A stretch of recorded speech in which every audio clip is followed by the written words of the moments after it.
Probiotics are an important part of your digestive health, but they aren't just found in dairy products. Ben Groscup is the summer conference coordinator for the Northeast Organic Farming Association. He's here to teach us how to make our own pickles, a great source of probiotics. Ben, lots to cover today, right? Now, pickles, I never thought of them to have probiotics, or to be a great source of probiotics, I should say.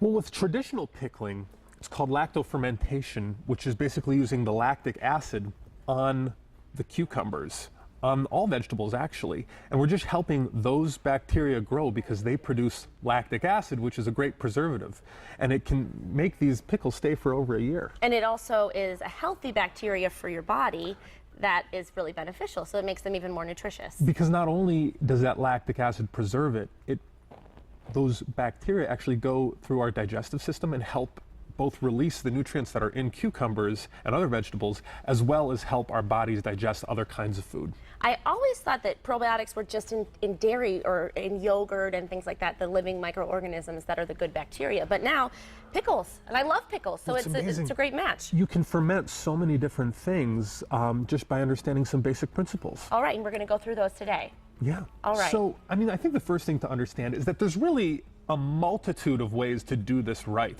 I'm just going to show one of those ways. And the other thing to know is that it's an ancient style of food preservation. This has been going on for millennia. So basically what I got here is a jar full of pickles. Pretty straightforward. Little these pickling are cucumbers. Small pickling cucumbers that I just put in here. And these are some grape leaves. There's a nice grapevine right by my garden, so I just come and snip these. If you can just find they often grow wild. So the reason I put the grape leaves in there is that it keeps these things crunchier. Because you don't really want to have a mushy pickle. That's kind of an unpleasant experience. Oh, you want the crunch. It's all about the crunch, yes. Because see, I don't make pickles with vinegar. This is all using the lactic acid as the preservative, which is basically working with bacteria to do it right in the jar. Already on the pickle. Yeah. So interesting. So, all right. So we need to find another way to make it crunchy. Dill. This is fresh dill from the garden. I'm gonna basically, this is the spicing part of it. And again, you know, you just get a grip in there. I don't exactly know. I mean, you put what feels right to you. Okay, right? Maybe it's a little bit of trial and error, right? So you just stuff the dill in there. I got some garlic. How many cloves you got there? About one. Oh, that's not too much. Okay. You know. If you really like garlic, you can load it up. Yeah. Absolutely. No harm in that. If Seth was here, he'd definitely throw a bunch of garlic in there. He's a big garlic lover. These are what I call the capping pickles. What we're trying to do is set up a situation in the jar where the brine, which we're going to add in a bit, is going to completely cover them, because the brine is what preserves it. So we need to have it not exposed to any kind of air. Okay. All right. So I'm just going to put those two, and then, you know, a few more spices, a little quarter teaspoon of chili pepper. Okay. Half teaspoon of peppercorns. We're going to get a full tablespoon, and this is an important step. This is our preservative. This is just Celtic sea salt. It's sea salt. Any kind of sea salt will be fine. It has to be sea salt, though. It needs to be sea salt because you know, it's just less refined and better in a bunch of ways. Okay. And then this is a quarter cup. This is really an optional thing. This is whey. If you take yogurt and you strain it through a cheesecloth, out comes this yellowy stuff. This is nice to drink, but also it has lactic acid in it. Oh, that's like what Little Miss Muffet was drinking, right? Exactly. Curds and whey, exactly. And it's got lactic acid causing bacteria in it. So what we're doing is giving the ferment a little boost. This is good bacteria. You know, you always think of it as being a bad thing, but here we go, giving it a little boost. All right, now is it done, or what's the last step? Now we got, you know, exposed to a lot of air, so we're going to need the magic ingredient, water.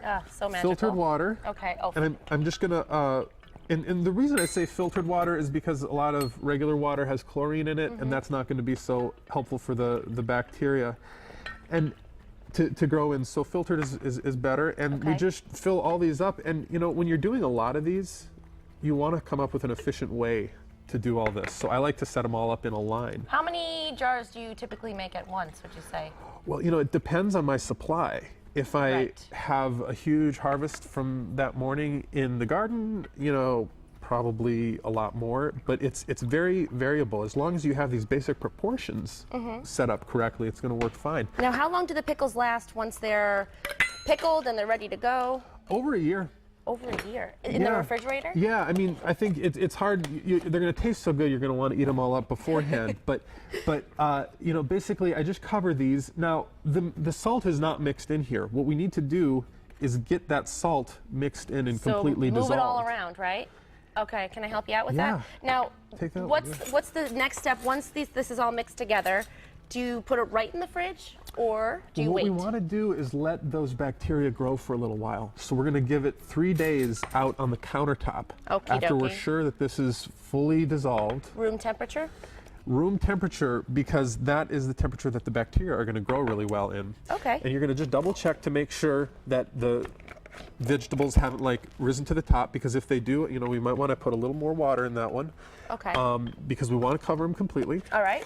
And you set them out for 3 days, and then you put them in the fridge. And then it's all a matter of kind of tasting what you like. One thing to know is that if a little bit of white mold grows on the top of it, that's not a big problem.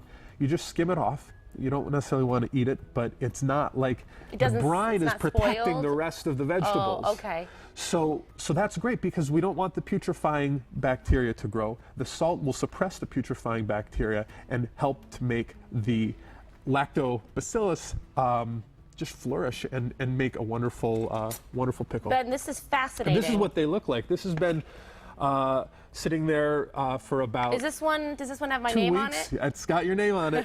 Hey, your title should be Pickle Master. That should be your title. Well, you know, the thing is that I'm not anybody special. This is just anybody can do this. Everybody has a different way to do it. It would take me a while to get it as good as you got it. This is a good pickle. Oh my goodness, and I can do this at home. You sure can. And it's got the crunch. Yeah. You need the crunch. Well, hey, this is really, really a wonderful way for people to get probiotics into their diet without feeling like they have to eat the dairy, and that they can pickle their own vegetables at home. Absolutely. People can learn about this at the NOFA conference taking place this weekend, and we'll tell everyone about that later in the show. Looking forward to it. Thank you, Ben. I'll keep eating my pickle. Thanks, Ashley. And to make these pickles at home, you can log on to mymassappeal.com later on today.